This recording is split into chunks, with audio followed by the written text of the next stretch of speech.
Hey Kristi, it's Maria from B&H. I heard you were here in your house recording and I wanted to ask you 21 questions. Do you have some time? Hey, yes, of course I have some time. I'm actually taking some photos right now.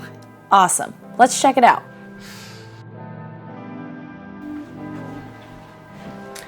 So, what are you shooting today? I'm doing time lapses of mushrooms. Having some fun with fungi. I've got my Z7 II on a Gorilla Pod. I've got my mushrooms growing. I got my wonderful companion here, Choco. I've got a little light, and I've got my humidity controlled room here to help give the moisture that the mushrooms need for growth. So cool.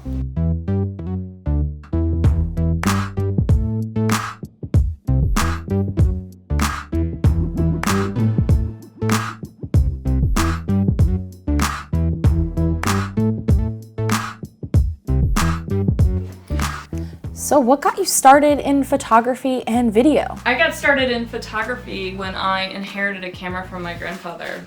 It was something I started taking photos to remember him by, but then it slowly started to consume me. Even though I was in my third year of electrical engineering at Georgia Tech, I made a complete turn and switched into fine arts and moved into the world of photography, and I've never looked back since. What was your first camera? It was his Minolta Maxim.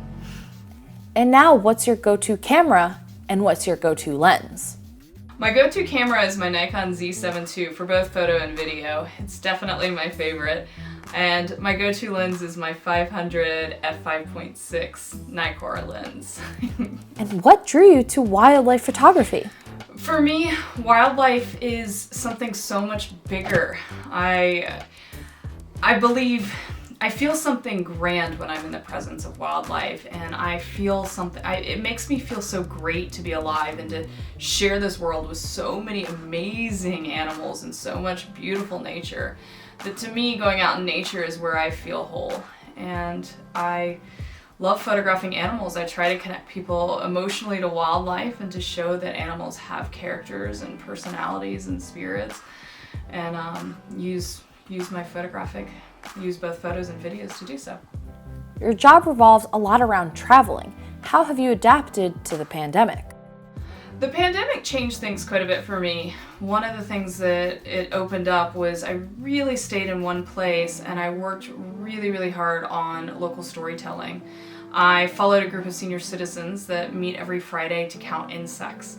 And that story ended up bringing out so much depth and so much information about the decline in the insect population, just how much impact a person can make. And it also taught me the power of being a local storyteller and being in one place for a long period of time, how that story could develop more and more. And that story ended up going quite a few places for me, and it made me pretty excited, but it really taught me the power of nature that is all around us, especially the dragonflies and butterflies, and now I've even moved into flowers and fungi in the house.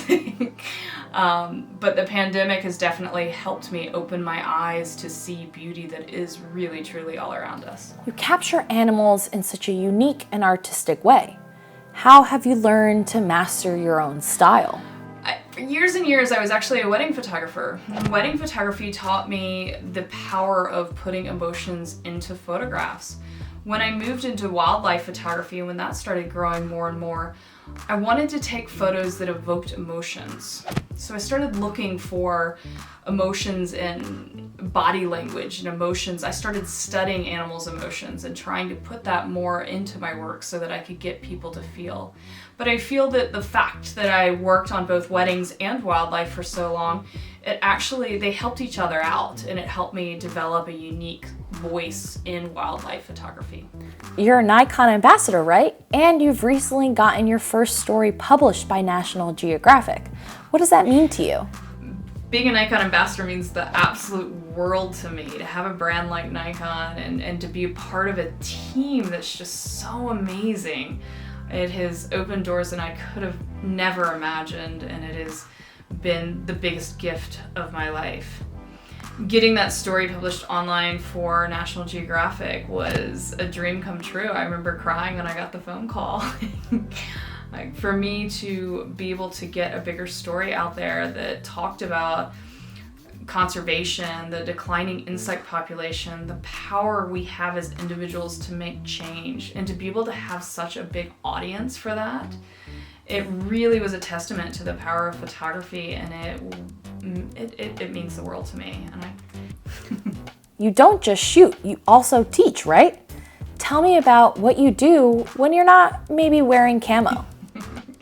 I do love teaching. Teaching has been great. One of the things I've been teaching a lot recently is just how much biodiversity there is in our own local parks, and how we can use our cameras to get the macro photos of the insects and the telephoto photos of the birds, and not to ignore all the fungi and all of the interesting things that make up the biodiversity, even in our own backyards, and that is all around us.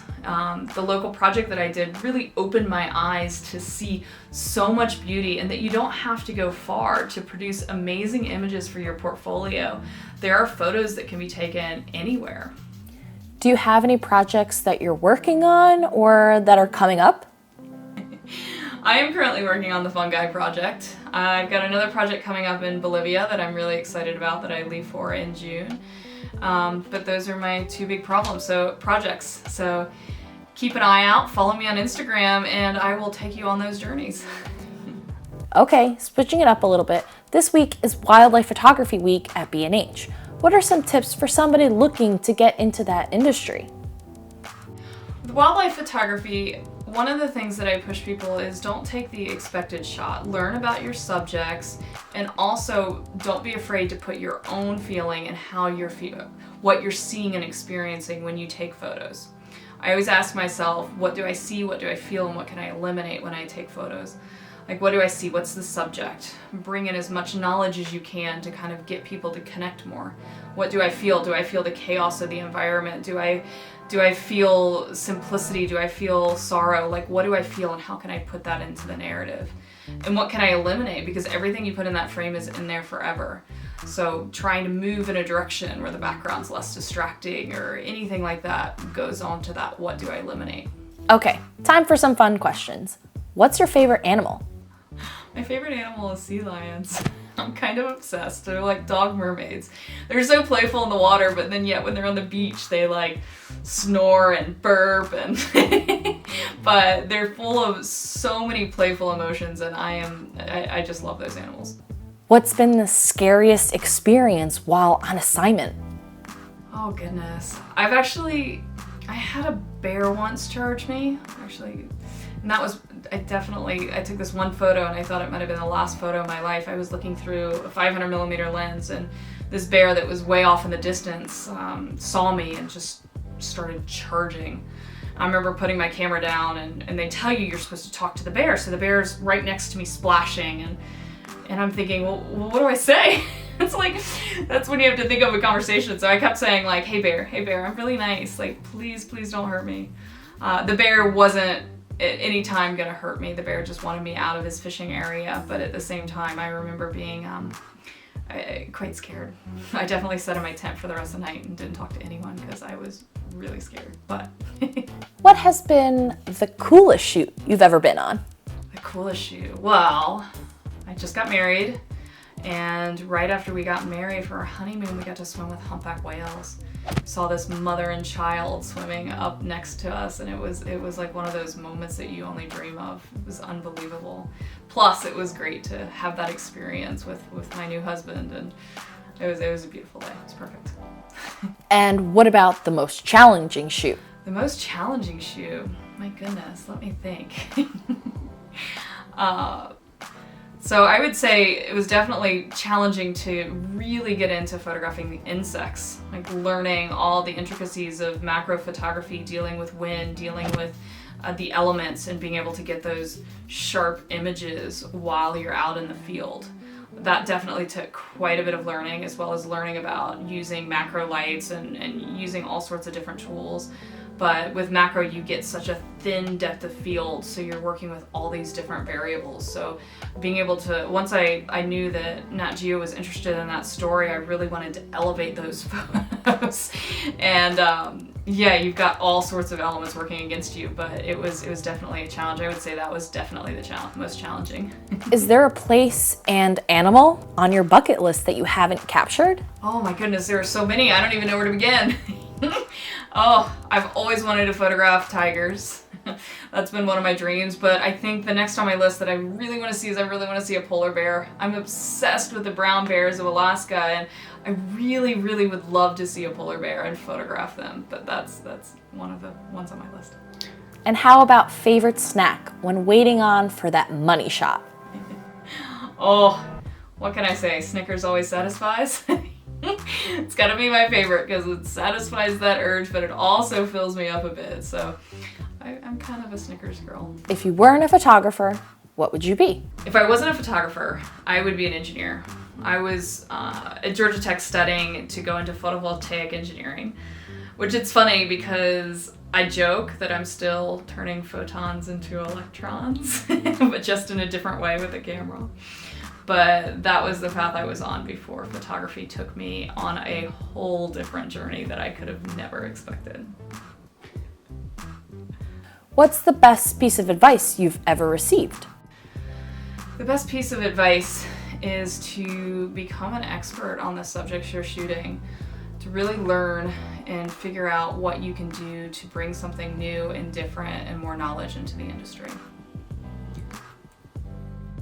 Aside from your camera, what is your favorite piece of gear?